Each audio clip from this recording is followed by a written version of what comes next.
Good day mga kabiyahes! Kumusta tayo? And for today's video, pupunta tayo sa isang kilalang tourist spot dito sa Candelaria, Zambales, ang Lalol Cave o also known as Santo Niño Cave. Tara!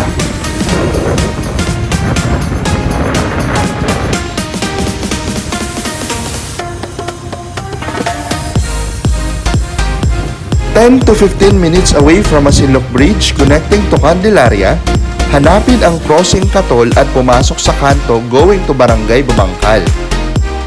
Ilang minutes lang from Barangay Babangkal to Barangay Taposo, makikita ang plaza, kumanan, and then straight ahead, makikita na at mararating ang Lalol Cave.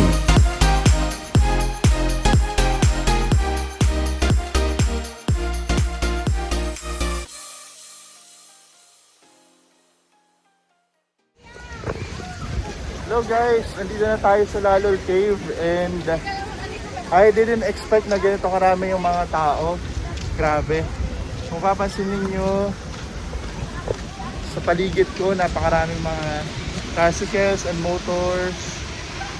Yan. Tignan nyo naman. Grabe, di ba? And ito yung scene sa pagpasok natin sa intro pa lang ng Lalol Cave. Tara!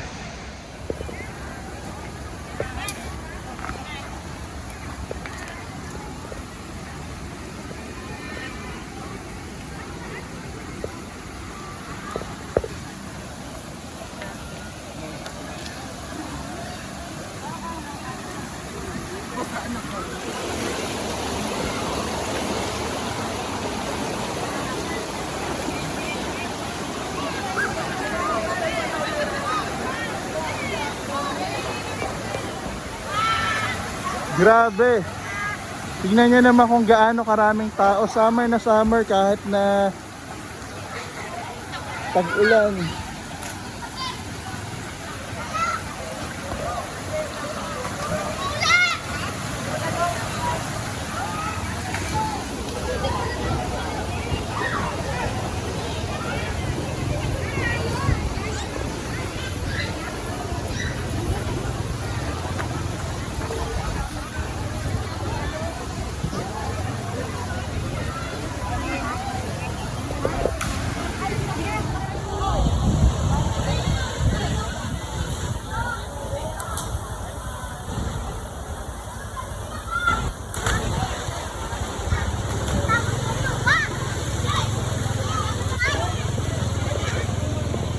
So let's go sa cave naman tayo, mga kabiyahes.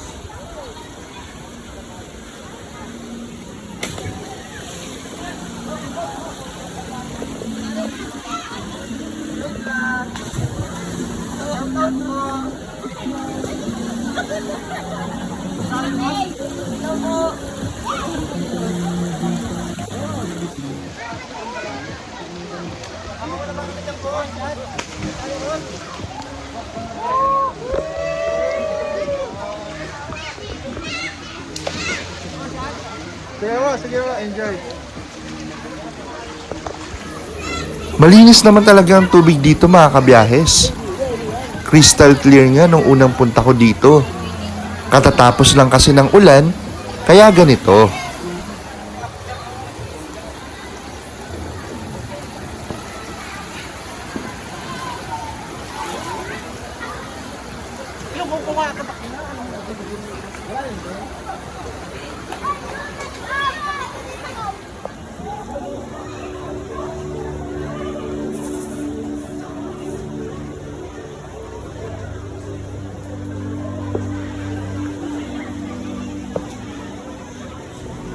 Sa pagpasok mo sa kuweba, mamamangha ka dahil napakaraming iba't ibang hugis at anyo ng mga estatwa o mga rebulto na narito. May berhen, may Santo Niño, at may mga lamesa na parang mga altar.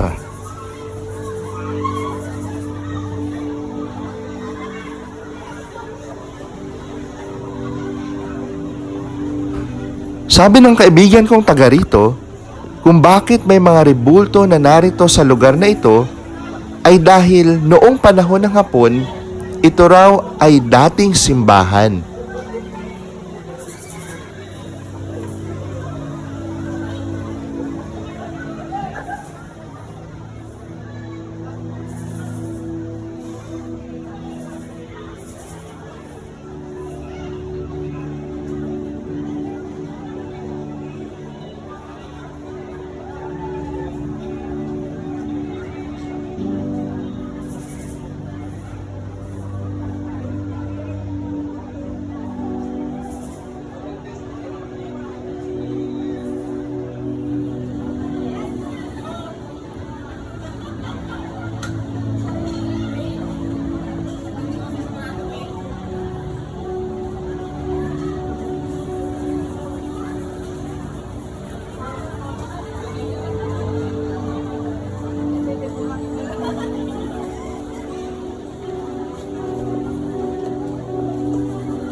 Hello guys, it's me again, Maki Biyahe.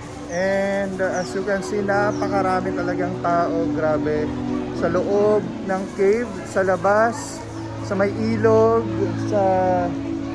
sa lugar na ito, hindi mo mapigilan yung mga tao na nagpipiknik dahil summer. Pero siguro nga, isang disadvantage lang nung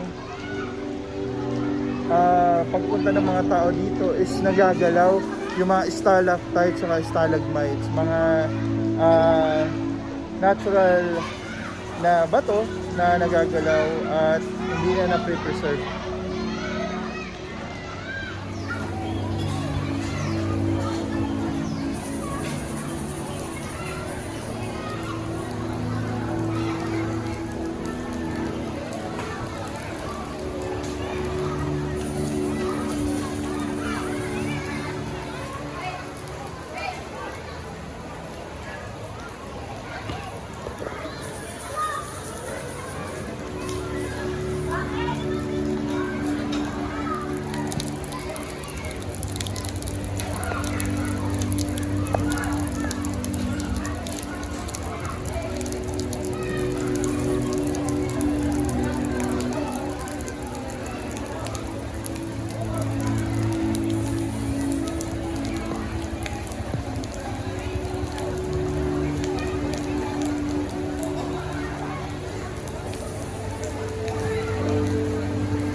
It's really my second time visiting this place. My first was on December 2021. Yes, pandemic pa nun. Kaya walang tao, sobrang tahimik ng lugar at napakalinis. Mga ibon lang at mga insekto ang maririnig mo sa paligid. Kaya gulat na gulat ako Nung pagbalik ko ngayon, napakarami ng tao at medyo may kalungkutan dahil sa paligid ay napakarami na ring mga basura. Sana ingatan at pangalagaan natin kung anong meron sa lugar na ito. Isa na kasi itong yaman ng ating bayan at ng ating lalawigan.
Hello mga kabiyahe, so dito tayo sa Lalon Cave. Maraming mga tao. Ayan, say hi sa mga tropa natin. Yes! Taga saan po kayo mga sir, Mal? Taga dito lang sila. Alright. Okay, meron tayong tropa dito, si Charles. David Sevilla. Hi!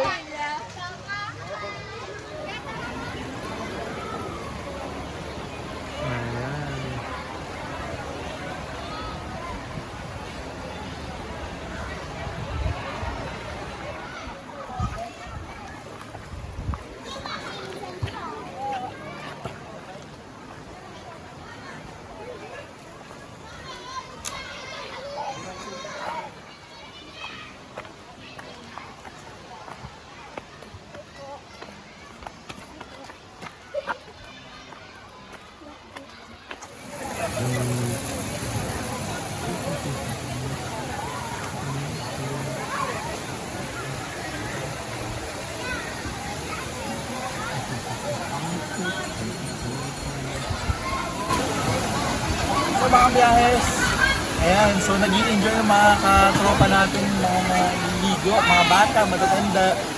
Siguro next time na tayo maliligo kasi sobrang dami ng tao.